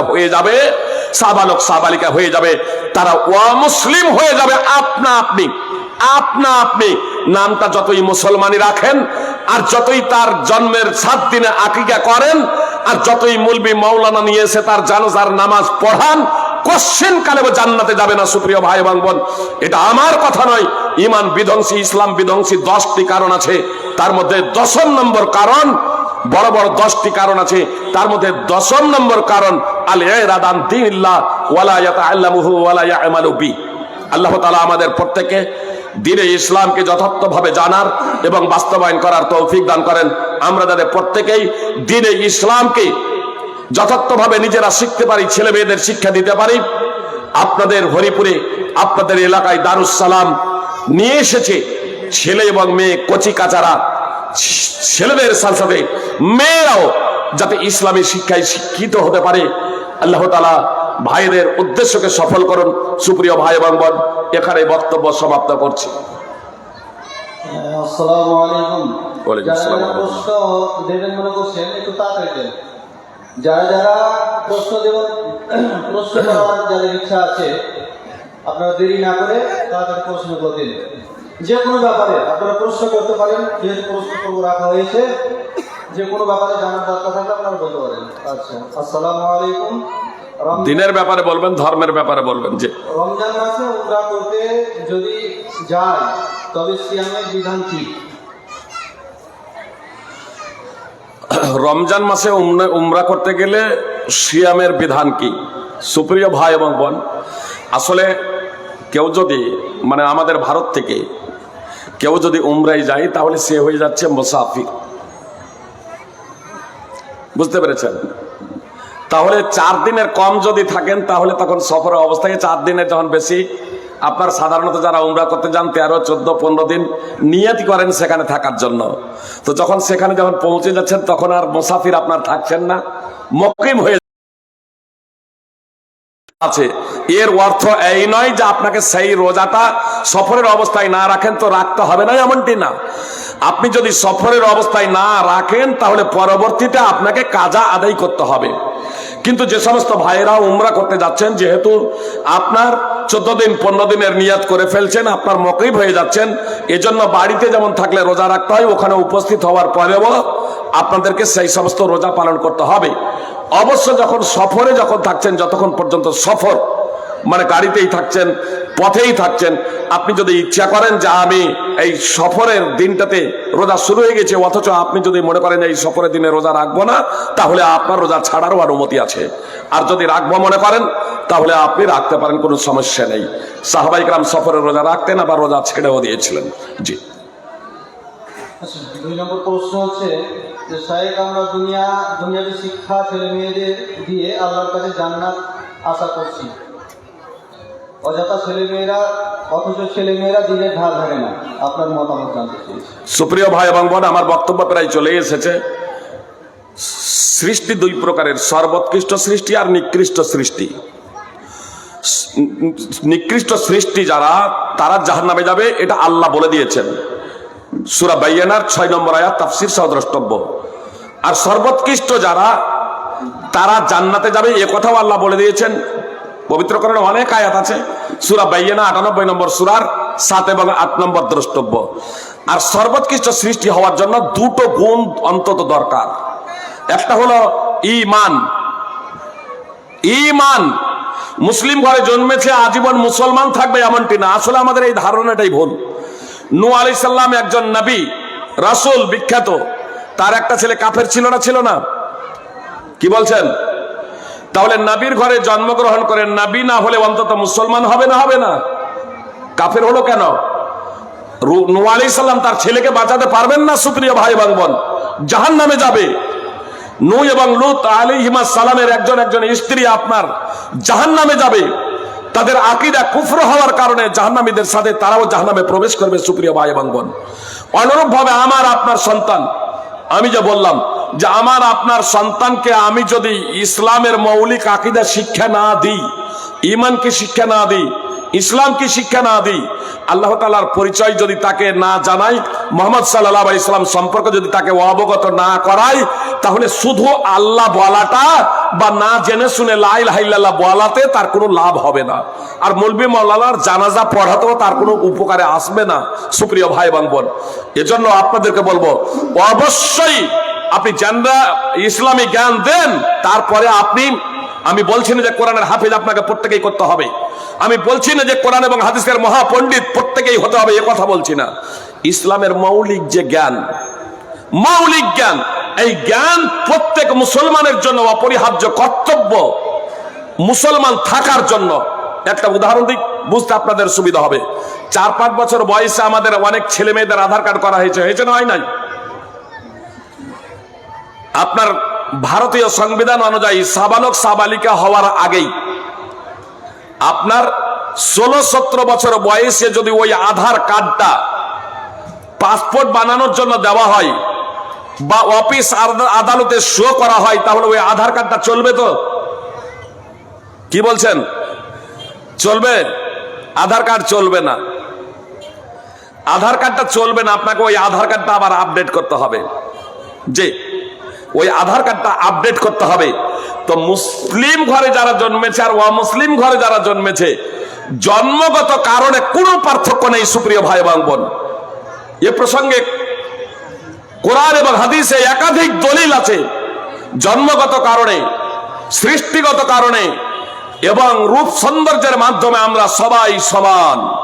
সাবালক সাবালিকা হয়ে যাওয়ার পরে কোন ব্যক্তি যদি ইসলাম কি না জানে, আল্লাহকে না বুঝে, মুহাম্মদ সাল্লাল্লাহু আলাইহি সাল্লামকে না জানে এবং জেনে যদি তার স্বীকৃতি প্রদান না করে, তাহলে সে অমুসলিম হয়ে যাবে, জান্নাতে যাওয়ার প্রশ্নই নেই। বলেন। রমজান মাসের ফিতরা টাকা দিয়ে আদায় করলে আদায় হওয়ার সম্ভাবনা আছে কিনা? খাদ্য অপরিহার্য। সুপ্রিয় ভাই এবং বোন, আমি হচ্ছি একজন সাধারণ আলেম। নবী সাল্লাল্লাহু আলাইহি সাল্লাম যাকাতুল ফিতরে খাদ্য দিতে বলেছেন। এজন্য খাদ্য দেওয়ার জন্যই আমি আপনাদেরকে রিকোয়েস্ট করব, অনুরোধ করব। এখন কথা হচ্ছে টাকা দিলে হবে কি হবে না। তো বিশ্বে যে 4 জন ইমামের অনুসরণ করা হয়ে থাকে, তার মধ্যে 3 জন ইমাম বলেছেন যে হবে না, নাজায়েজ, হারাম। ইমাম শাফি, ইমাম মালিক, ইমাম আহমদ বিন হাম্বল। উল্লেখ্য, ইমাম আহমদের প্রসঙ্গে উল্লেখ করা হয়ে থাকে যে ইমাম আহমদ বলেছেন পরবর্তীতে যে টাকা দেওয়া জায়েজ। জি, এটা জাকাতুল ফিতরের ক্ষেত্রে নয়, জাকাতের ক্ষেত্রে। জাকাতুল ফিতরের ক্ষেত্রে নয়, এটা জাকাতের ক্ষেত্রে। অনুরূপভাবে ইমাম বুখারী প্রসঙ্গেও বলা হয়ে থাকে যে ইমাম বুখারী বলেছেন জায়েজ। আসলে ইমাম বুখারী ও জাকাতের প্রসঙ্গে বলেছেন জাকাতুল ফিতরের ক্ষেত্রে নয়। আর জাকাত আলাদা, ফিতরা আলাদা। সৌদি ফতোয়া কমিটির 20 শতাব্দীর সব থেকে বড় 3 জন আলেম, আল্লামা নাসরুদ্দিন আলবানী রাহিমাহুল্লাহ, শেখ ইবনে বাজ রাহিমাহুল্লাহ এবং শেখ ইবনে উসাইমিন রাহিমাহুল্লাহ, এই 3 জনই বলেছেন না জায়েজ। এমনকি যারা মরল সর্দার আছে বলছেন কোন ব্যক্তি যদি অসুবিধার কারণে যদি টাকাটা দিয়ে দেয়, তাহলে মরল সর্দারের কর্তব্য হলো, যারা ফিতরা সংগ্রহ করছে তাদের কর্তব্য হলো যে খাদ্য শস্য কিনে তা বন্টন করা। এটা হচ্ছে সৌদি ফতোয়া কমিটির ফতোয়া, ফতোয়া লাজনা দায়মা। আল্লাহু আলাম। এজন্য আপনাদেরকে বলবো যে বিতর্ক থেকে বেঁচে থাকার জন্য সাহাবীদের, আপনার তাবেঈদের যুগে, জি তাবেঈদের যুগে আপনার দুটোই রয়েছে। সাহাবীরা খাদ্যশস্য ফিতরাতে দিয়ে টাকা পয়সা দিয়েছেন উল্লেখ নেই, তবে জাকাতের ব্যাপারে আছে। প্রয়োজনে জাকাতের ব্যাপারে টাকা দেওয়া যায়। আর তাবেঈ থেকে জায়েজ না জায়েজ উভয় কথা আছে। তাবেঈ থেকে অদ্যাবধি আপনার মতানক্য এবং মতভেদ চলে আসছে। বলবেন তাহলে কোনো একটা নিলেই তো হলো, এটা কোরআনের অনুসরণ হলো না। তার কারণ আল্লাহ তাআলা বলছেন, ইয়া আইয়ুহাল্লাযীনা আমানু আতিউল্লাহ ওয়া আতিউর রাসূলা ওয়া উলিল আমরি মিনকুম ফাইন তানাযাতুম ফি শাইইন ফারুদ্দুহু ইলাল্লাহি ওয়া রাসূলি ইন কুনতুম তুমিনুনা বিল্লাহি ওয়াল ইয়াউমিল আখির। হে ঈমানদাররা, তোমরা আল্লাহর আনুগত্য করো, রাসূল সাল্লাল্লাহু আলাইহি ওয়াসাল্লামের আনুগত্য করো এবং তোমাদের মধ্যে যারা নির্দেশদাতা তাদের আনুগত্য করো। আর যখন আপসে তোমাদের কোনো বিষয়ে মতবিরোধ হয়ে যাবে, তখন তার সমস্যার সমাধান করো আল্লাহ এবং তার রাসূলের মাধ্যমে। যদি তোমরা আল্লাহর প্রতি ঈমান রাখো এবং আখিরাতের প্রতি ঈমান রাখো। সূরা নিসা 4 নম্বর সূরার 59 নম্বর আয়াত। সুপ্রিয় ভাই এবং বোন, সমস্যার সমাধানের জন্য যখন কোনো বিষয়ে মতানৈক্য হয়ে যাবে, তখন সমাধানের জন্য তখন মুলবি মাওলানা নয়, তখন মুফতি নয়, এমনকি সমাধানের জন্য ইমামরাও না, তাবেঈরা না, এমনকি যদি সাহাবাদের মধ্যেও মতানৈক্য মতভেদ থাকে তখন তাদের কথাও না, তখন কোরআন এবং সুন্নাহর দ্বারা। বলেন। মেয়েরা আমাদের সমাজে প্রচলিত যে মসজিদে ঈদের নামাজ পড়ে, এটা কি শরীয়ত সম্মত নাকি?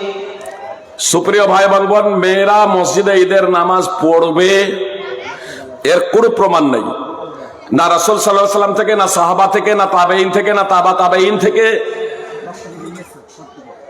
এবং 4 মাযহাবেও তার কোনো উল্লেখ নেই। সুপ্রিয় ভাই এবং বোন, ঈদের নামাজ মহিলারা পুরুষদের সাথেই পড়বে, পুরুষদের ইমামতিতে পড়বে, এটাই হচ্ছে সুন্নাহ।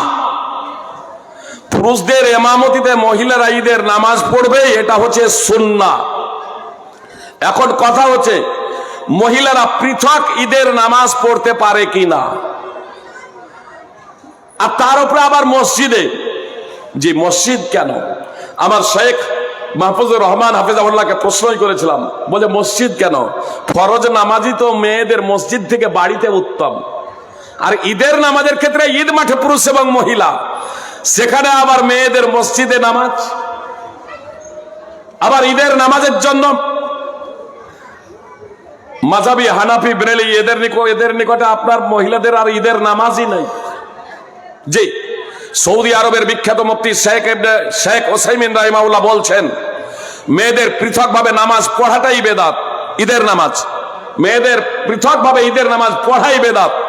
অবশ্য সমস্ত দলিল এবং আলেম ওলামাদের তথা ইমামদের কথার মানদণ্ডে আমি আপনাদের বলতে চাই যে শেখ ইবনে বাজ রাহিমাহুল্লাহ এ প্রসঙ্গে বলছেন যে মহিলারা ঈদ মাঠে পুরুষ ইমামের ইমামতিতেই আদায় করবে। সাহাবীদের থেকে আমল পাওয়া যায় যে যারা অসুস্থতা জনিত কারণে ঈদ মাঠে উপস্থিত হতে পারত না, কোন পুরুষের ইমামতির মাধ্যমে পুরুষ এবং মহিলা তারা আদায় করবে। এজন্য প্রথম নম্বর কথা হচ্ছে ঈদ মাঠ আদায় করবে, এটাই হচ্ছে সুন্নাহ। আর তারপরে যদি আমাদের ব্যবস্থা না থাকে, প্রথম নম্বর কথা হচ্ছে আমাদের ব্যবস্থা করতে হবে। যতক্ষণ পর্যন্ত ব্যবস্থা হয়নি, পৃথকভাবে মেয়েরা নয়, বরং কোন পুরুষের ইমামতিতে, অবশ্যই একজনই পুরুষ থাকবে এমন না, সেখানে হয়তো বয়স্ক কিছু থাকলো, ছেলেরা এরকম থাকলো, তারপরে পিছনে আপনার মহিলারা থাকলো, সেইভাবে আদায় করতে পারে। এটাও সাহাবাদের আমল থেকে প্রমাণিত, সুপ্রিয় ভাই এবং বোন। আর শেখ ইবনে বাজ রাহিমাহুল্লাহ বলছেন অন্যান্য নামাজের উপরে ইঙ্গিত করে যে যদি মেয়েরা বাড়িতেই মানে এই ধরনের ব্যবস্থা যদি না থাকে, ঈদ মাঠেও ব্যবস্থা নেই, আর আপনার ইমাম দিয়ে পড়াবে ঈদ মাঠ ছাড়া অন্য জায়গায়, এরও কোনো ব্যবস্থা নেই, নেই, তাহলে মহিলারা কি করবে? শেখ ইবনে উসাইমিনের নিকটে তো আর পড়তেই হবে না। আর শেখ ইবনে বাজ রাহিমাহুল্লাহ বলছেন যদি পড়বো মনে করে তাহলে তারা পৃথকভাবে তারা বাড়িতে আদায় করে নিতে পারে। সুপ্রিয় ভাই এবং বোন, তো শেখ ইবনে বাজ, আমি প্রথমত আল্লাহ রাসূল সাল্লাল্লাহু আলাইহি ওয়াসাল্লামের সুন্নাত অনুযায়ী কথা বলবো যে ঈদ মাঠেই প্রচেষ্টা করুন। যদি সম্ভব না হয় তাহলে বয়স্ক এবং কচি কাঁচা অসুস্থ যারা আছে এদেরকে নিয়ে মহিলারা সেপারেট জায়গায়, বাড়ির নিকটেই কোনো জায়গায় এরকম ব্যবস্থা করুন, সেভাবে আদায় করুন। তারপরেও যদি না হয় তাহলে মা বোনদের বলবো যে আপনারা মসজিদে যাবেন না, বরং বাড়িতেই যেমন নামাজ আদায় করেন সেইভাবে আদায় করে নেবেন। একটা কথা এখানে স্পষ্ট করে দিই সুপ্রিয় ভাই এবং বোন, মেয়েরা শুধু মসজিদে ঈদের নামাজই পড়ে তাই নয়, আপনার খুতবা দেয় আর সেই আওয়াজ আপনার ঈদের মাঠে পর্যন্ত পৌঁছায়, এটা জায়েজ? সুপ্রিয় ভাই এবং বোন, উম্মে ওয়ারকা রাদিয়াল্লাহু তাআলা আনহা আল্লাহ রাসূল সাল্লাল্লাহু আলাইহি সাল্লামের নিকটে এসে বলেন, আল্লাহ রাসূল আমাকে ইমামতি করার অনুমতি দিন, আমার বাড়ির ফ্যামিলির মহিলাদেরকে আমি ইমামতি করাবো। তো নবী সাল্লাল্লাহু আলাইহি সাল্লাম তাকে অনুমতি দিলেন। সুনানে আবি দাউদের হাদিস, আজান জোরে দিতে হয় না আস্তে? আজান জোরে দিতে হয়। তো একজন পুরুষকে ওই ইমামতি করবেন উম্মে ওয়ারকা রাদিয়াল্লাহু তাআলা আনহা, সাহাবী, আল্লাহ রাসূল অনুমতি দিলেন। তো আশপাশের মেয়েরা যারা আছে তারাও আর বাড়িতে আসবে, দিয়ে ইমামতিতে, ফরজ নামাজ তার ইমামতিতে আদায় করবে। তো মেয়েরা আজান দেবে না, যে আওয়াজ যাতে পরপুরুষের কানে না পৌঁছায়। এজন্য রাসূল সাল্লাল্লাহু আলাইহি সাল্লাম একজন বয়স্ক লোককে নির্ধারণ করেছিলেন, বয়স্ক লোকটা আজান দিতেন, নামাজ পড়তেন রাসূল সাল্লাল্লাহু আলাইহি সাল্লামের ইমামতিতে আজান দিতেন, কিন্তু উম্মে ওয়ারকা ইমামতি করবেন মহিলাদের, তার জন্য সুপ্রিয় ভাই এবং বোন। আর আজকের আমাদের মা এবং বোনেরা বক্স আর মাইক জুড়ে দিয়ে একবারে মসজিদে গিয়ে, আল্লাহ হেদায়েত দান করুক। সুপ্রিয় ভাই এবং বোন, নেকি অর্জন করতে গিয়ে পাপী অর্জন যে হচ্ছে এটা আপনি বুঝবেন কবে? আল্লাহ হেদায়েত দান করুক। সুপ্রিয় ভাই এবং বোন, আমার মা বোনদেরকে বলবো আপনারা বিরত থাকুন ওই সব জায়গা থেকে। আর ভাইদেরকে বলবো যে আপনারা মহিলাদের জন্য, আমার মা এবং বোনদের জন্য ঈদ মাঠে ঈদের ব্যবস্থা করুন। সুপ্রিয় ভাই এবং বোন, আসলে ঈদ মাঠে একসাথে ঈদের নামাজ পড়া এটা হচ্ছে আনন্দের বিষয়, বাৎসরিক এটা হলো উৎসব, জালসা হয়, মেলা দেয়, পুরুষ এবং মহিলাই ধাক্কা ধাক্কি, এখানে কোনো নারীদের জাত যায় না। আর ঈদের মাঠে ঈদের ব্যবস্থা করলে পবিত্র দিনে পবিত্র হয়ে নাকি জাত চলে যাবে। সুপ্রিয় ভাই বোন, কথাটা এর জন্যই বললাম। দক্ষিণ দিনাজপুরে আমি এই বক্তব্য রাখতে গিয়ে একদা আমার দক্ষিণ দিনাজপুরে অনেক ভাইয়েরা, জমিয়তে আহলে হাদিসের এরা, আপনার যখন মহিলাদের জন্য ঈদের নামাজের ব্যবস্থা করলেন পুরুষদের সাথেই, অনেক মহিলা মন্তব্য করেছিলেন যে মুসলিমদের যা আনন্দ উৎসব বলে দিন আছে, আজকে এটা আমরা বুঝতে পারলাম। বৃদ্ধা মহিলাগুলো এই মন্তব্য করেছিলেন। সুপ্রিয় ভাই এবং বোন, যে নারী শিক্ষিত মানুষ হেদায়েত পাওয়ার পর সর্বপ্রথম কিসের জ্ঞান অর্জন করবে? সর্বপ্রথম জ্ঞান অর্জন করবেন হেদায়েত পাওয়ার পরে, যে কালেমায়ে শাহাদাতকে ভালোভাবে জেনে বুঝে, তৌহিদ এবং শিরক এই দুটো প্রসঙ্গে, যে তৌহিদ কি এবং যে কাজটা করতে শুরু করবেন। 5 ওয়াক্তের নামাজ প্রথমত হেদায়েত পেয়ে গেলেন, কালেমায়ে শাহাদাত পড়ে নিয়েছেন। জি, এবার সর্বপ্রথম আপনাকে যে বিষয়টা করতে হবে 5 ওয়াক্তের নামাজ। যদি সাবালিকা হয়ে গেছেন, 5 ওয়াক্তের নামাজ যেহেতু কম্পালসারি, এজন্য 5 ওয়াক্তের নামাজ সম্পর্কে আপনাকে প্রথম জ্ঞান অর্জন করতে হবে। আর 5 ওয়াক্তের নামাজ পড়ার জন্য প্রথম হচ্ছে আপনার ওযু, নামাজের জন্য ওযু শর্ত। তাহলে আপনাকে ওযুটা কিভাবে করতে হবে এটাও শিখে নিতে হবে। এক কথায় হেদায়েত পাওয়ার পরে, জেনারেল শিক্ষিত যারা আছেন, হেদায়েত পেয়ে যাওয়ার পরে আপনাকে সর্বপ্রথমত যে বিষয়টা যখন আপনার জন্য প্রথম এগিয়ে আসছে, সেই বিষয়ে আপনাকে অগ্রাধিকার দিতে হবে জ্ঞানার্জনের জন্য। জি, আমরা সলাতে শুধু এই ছোট আঙুলটা, জালি আঙুলটা মিলিয়ে আমরা সলাত আদায় করি, তাতে কি সলাত হবে নাকি সলাতে কোনো ক্ষতি হবে? কি বলেন কথাটা আবার? ওই যে নামাজে যখন আমরা দাঁড়াই, তো গোল্লাতে গোল্লা না মিলিয়ে, টাকনুতে টাকনু না মিলিয়ে আমরা শুধু আঙুলটা মিলিয়ে নামাজ পড়ি, ইনশাল্লাহ নামাজ হয়ে যাবে। তাহলে সুন্নাহ হলো মানে শুধু কনিষ্ঠ আঙুলটা, পায়ের কনিষ্ঠ আঙুল শুধু আমরা মিলাই, পা একটু বাঁকাই থেকে যাই, তো এটা সুন্নাতের খেলাফ সুপ্রিয় ভাই বোন। যেমন 4 আঙ্গুল বা 6 আঙ্গুল দুইজন মুসল্লির মাঝে ফাঁক রাখা, এটা হচ্ছে শরীয়তের পরিপন্থী, নবী সাল্লাল্লাহু আলাইহি সাল্লামের নির্দেশের পরিপন্থী। সুনানে আবু দাউদের বর্ণনা, রাসূল সাল্লাল্লাহু আলাইহি সাল্লাম বলেছেন সুদ্দুল খালাল, ফাঁকা জায়গা পূর্ণ করে নেওয়া, দুইজন মুসল্লির মাঝে যাতে কোনো প্রকারের ফাঁক না থাকে। অতএব একজন মুসল্লি অপর মুসল্লির, সহিহ বুখারী সহ অন্যান্য হাদিস গ্রন্থ রয়েছে যে গোড়ালির সাথে গোড়ালি মিলে যাবে। জি, গোড়ালির সাথে গোড়ালি, পুরো পায়ের পাতা, অবশ্য সম্পূর্ণ পাতা সবারই নাও মিলতে পারেন, মানে কারো আপনার গোড়ালিটা মানে পিছন দিকটা, পায়ের গুল্লার দিকটা কারো সরু আছে, সামনের দিকটা চওড়া। কোনো ভাইকে দেখি একবার পুরো পাতা মিলাতে গিয়ে আবার পা বাঁকা হয়ে যায়, এটাও করবেন না। আপনার এমন ভাবে পা রাখবেন মিলিয়ে, গোড়ালির সামনে গোড়ালি রেখে পায়ে টাচ করে এমন ভাবে রাখবেন যাতে পায়ের আঙুলগুলো পুরো কেবলামুখী হয়ে যায়, একে অপরের সাথে মিলে পা হবে। অবশ্য সাজদার অবস্থায় গোড়ালি মিলে যাবে, সাজদার অবস্থায় দুই পায়ের গোড়ালি মিলে যাবে। বলেন, নিজে বাঁচো অপরকে বাঁচাও, কিন্তু পরিবারকে দাওয়াত দিতে গেলে পরিবার দাওয়াত গ্রহণ করে না, এতে কি আমার কোনো ক্ষতি হবে? সুপ্রিয় ভাই এবং বোন, নিজে বাঁচো অপরকে বাঁচাও, নিজে বাঁচো, পরিবার পরিজনকে বাঁচাও, অন্যকে দাওয়াত দাও। সুপ্রিয় ভাই এবং বোন, আল্লাহ তাআলা আমাদেরকে দারোগা করে প্রেরণ করেন নাই, তবে অবশ্যই আমার যতটুকু পাওয়ার আছে, ক্ষমতা আছে, তা প্রয়োগ করতে হবে। কথা মনোযোগ দিয়ে শুনুন। আল্লাহ তাআলা মানুষকে সৃষ্টি করেছেন, আর মানুষের যে বিভিন্ন বৈশিষ্ট্য দিয়ে যে সৃষ্টি করেছেন আল্লাহ তাআলা খুব ভালোভাবে অবগত। কোরআন এবং সুন্নাহ এই দুটোই হচ্ছে ওহী। মুহাম্মদ সাল্লাল্লাহু আলাইহি সাল্লাম বলছেন, আল্লিকুস সাউত হাইসু ইয়ারাহু আহলুল বাইত, আরে লাঠি ঝুলিয়ে রাখো যাতে পরিবারের লোকজনেরা তা দেখতে পায়। ফা ইন্নাহু লাহুম আদাব, কারণ তা হচ্ছে শিষ্টাচার।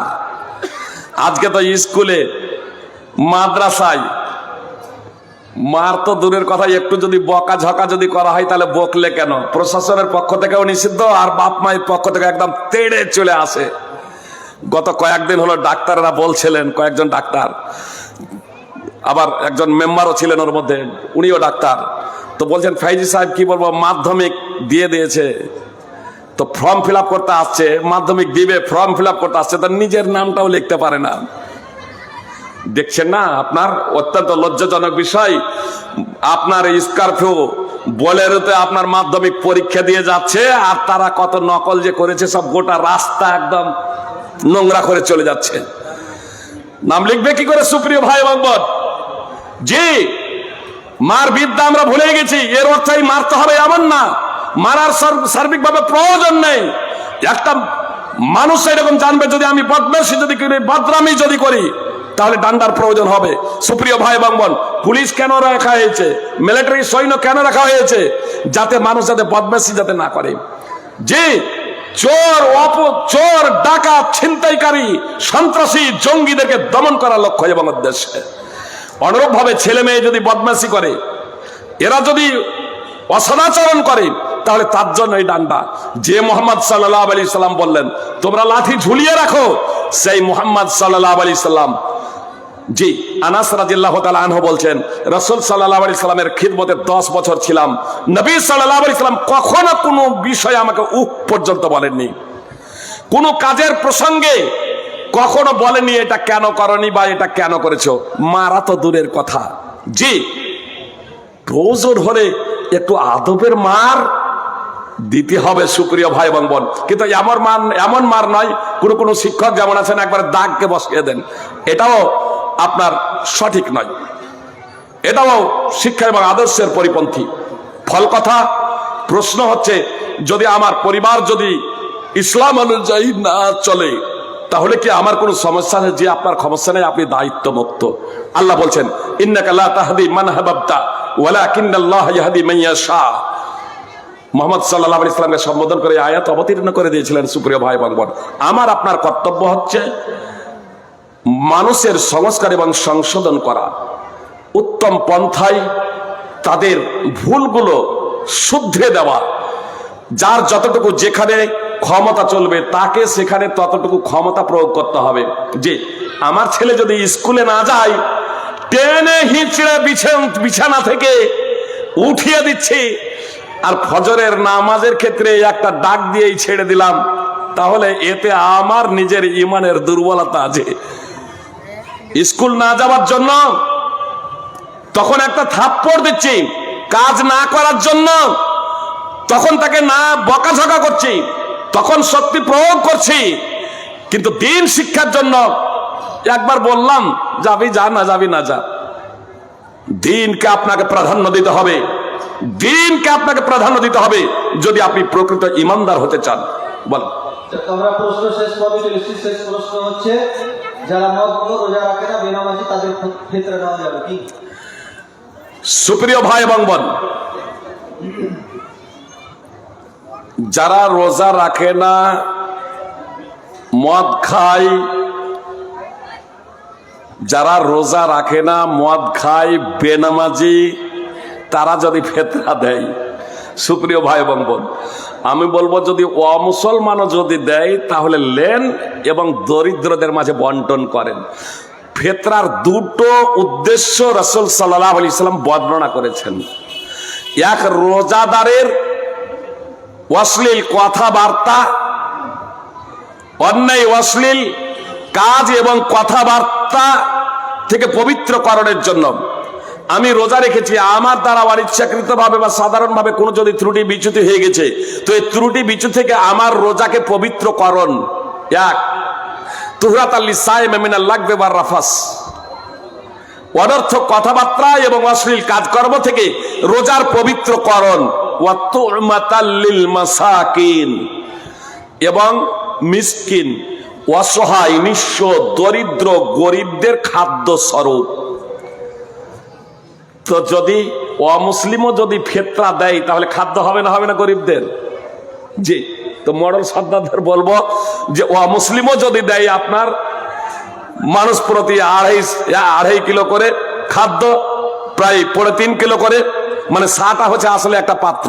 আমাদের দেশে প্রচলিত আছে 2.5 কিলো, তাহলে 2.5 কিলো থেকে একটু বেশি হয়, 2 কিলো 600 700 এই ধরনের চাল অনুযায়ী। আর কম যদি হয় তবে কমই হয়ে যাবে 2 কিলো 400। তাহলে প্রশ্ন ছিল বেনামাজি, জি নিতে পারেন, কোনো সমস্যা নেই।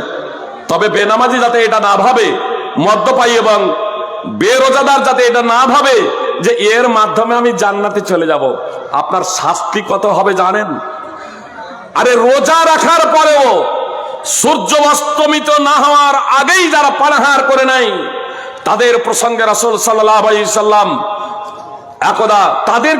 একদা রাসূল সাল্লাল্লাহু আলাইহি সাল্লাম দেখেছিলেন। রাসূল সাল্লাল্লাহু আলাইহি সাল্লাম একদা দেখলেন কতগুলো মানুষ উল্টো করে টাঙানো আছে, আর তাদের এই কস বয়ে রক্ত ঝরছে। ফেরেশতাকে মুহাম্মদ সাল্লাল্লাহু আলাইহি সাল্লাম জিজ্ঞেস করলেন, এই লোকগুলো কারা? তো জবাবে বলা হলো, হাউলাইল্লাযীনা ইফতিরুনা ক্বাবলা তাহিল্লাতি সাওমিহিম, এই লোকগুলো হচ্ছে তারা যারা সময় হওয়ার পূর্বেই পানাহার করে নিয়েছিল। সুপ্রিয় ভাই এবং বোন, সময় সূর্য অস্তমিত হওয়ার আগেই পানাহার করার কারণে যদি এই ভয়ানক পরিণতি হয়, শাস্তি হয়, তাহলে যে লোকগুলো রোজাই রাখে না, নামাজই পড়ে না, সেই লোকগুলোর কি পরিণতি হতে পারে? সুপ্রিয় ভাই এবং বোন, এজন্য আপনাদেরকে বলবো, রমজান মাস আত্মশুদ্ধির মাস। আসুন আমরা তওবা করে কালেমাই শাহাদাত পড়ে বিশুদ্ধ অন্তঃকরণে আল্লাহ তাআলাকে ডাকি, আল্লাহ তাআলার কাছে ক্ষমা প্রার্থনা করি এবং প্রকৃত অর্থেই প্রকৃত মুসলিম হয়ে যাই। একমাত্র আল্লাহ তাআলার দাসত্ব করি এবং একে অপরের অধিকার যা আছে, হক যা আছে, প্রাপ্য যা আছে, তা যথাযথভাবে তাদেরকে আমরা দিয়ে দিই। আল্লাহ তাআলা আমাদের প্রত্যেকে পবিত্র কোরআন ও সুন্নাহ অনুযায়ী জীবনযাপন করার তৌফিক দান করেন, আমিন। সুপ্রিয় ভাই এবং বোন, আমি কথা এখানে শেষ করে দিচ্ছি, এ কথা বলে যে মাদ্রাসার জালসা, দারুস সালাম মাদ্রাসা, ছেলে মেয়ে এখানে পড়ছে। অন্যান্য মাদ্রাসার মতো যে অন্যান্য মাদ্রাসায় সাধারণত একজন আলোচক দিয়ে দেওয়া হলো, বক্তব্য রেখে দিলেন আধ ঘন্টা, এবার আপনার ছন্দ মিলিয়ে মিলিয়ে আদায় করবে। জি, একই কথা, ছন্দ মিলিয়ে মিলিয়ে আপনার আদায় করবে। ঠোঁটের আগালে চলছে আপনার বুঝতে পেরেছেন, জান্নাতে ভরার পালা। আর এর জন্য আপনারা টাকা দেন, কোরআন এবং হাদিসের যথাযথ বক্তব্য শুনতে পান না। কিন্তু আলহামদুলিল্লাহ আজকে আপনারা বক্তব্য শুনতে পাবেন। বক্তব্য শোনানোর জন্যই আপনাদেরকে আহ্বান করানো হয়েছে। এর অর্থ এই নয় যে মাদ্রাসার টাকার প্রয়োজন নাই, তবে ছন্দ মিলিয়ে আমার মনে হয় যে ভাইরা ছন্দ মিলিয়ে আদায় করবেন না। জি বলছেন ছন্দ মিলিয়ে আদায় করবেন না। আমি বলবো এই সমস্ত প্রতিষ্ঠানকে আপনারা বেশি করে আরো সহযোগিতা করবেন। যেসব প্রতিষ্ঠান আপনার প্রচলিত ধারা অনুযায়ী বরং একমাত্র আল্লাহর সন্তুষ্টির জন্য কোরআন এবং সুন্নাহকে বাস্তবায়নের লক্ষ্য এবং উদ্দেশ্যে সংগ্রাম করছে, আমি ভাইদের কাছে বোনেদের কাছে বিশেষভাবে অনুরোধ রেখে যাচ্ছি যে আপনারা যথাসাধ্য আজকেও যথা দান দেবেন, চেষ্টা করবেন এবং পরবর্তীতেও এই সব প্রতিষ্ঠানের প্রতি আপনারা খেয়াল রাখবেন। আল্লাহ তাআলা আমাদের প্রত্যেকে প্রকৃত অর্থেই একমাত্র আল্লাহ তাআলার সন্তুষ্টির জন্য পবিত্র কোরআন এবং সুন্নাহ বলা এবং তার প্রতি আমল করা এবং শোনার, তো পবিত্র কোরআন বলা এবং শোনা এবং তার প্রতি আমল করা এবং তার প্রচার এবং পাবলিসিটি করার তৌফিক দান করেন। আমিন। আসসালামু আলাইকুম ওয়া রাহমাতুল্লাহি ওয়া বারাকাতুহু।